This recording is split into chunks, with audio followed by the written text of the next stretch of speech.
এক চন্দ্রমল্লিকা নামের নাগিন মেয়ে রোজ গভীর রাতে চাঁদ দেখতে বেরোতো।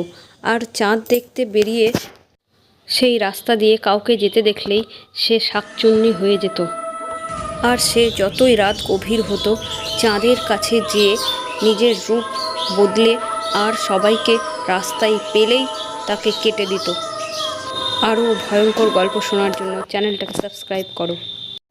এক টোটোওয়ালা টুনি একদিন মাঠের রাস্তা দিয়ে যাচ্ছিল, আর একটা ডাইনি তার উপরের মাথার উপরে উঠে নাচছিল। টোটোর উপরে নাচতে দেখে টুনি টোটো নিয়ে তাড়াতাড়ি পালিয়ে গেল। নদীর ধারে এক পণ্ডিত মশাই যজ্ঞ করতে বসেছিল, কারণ সে অনেক খারাপ কাজ করেছে, তাই সে পূজা যজ্ঞ করে নিজের প্রায়শ্চিত্ত করতে চায়। কিন্তু এক শাকচুন্নি গাছ থেকে ঝুলে ঝুলে বলছে, তোর আর প্রায়শ্চিত্ত হবে না রে, তুই চল আমার সাথে, আমি তোকে এক্ষুনি খেয়ে নিয়ে প্রায়শ্চিত্ত করব। তুই অনেক পাপ কাজ করেছিস, তোকে তো আমি আর ছাড়বো না।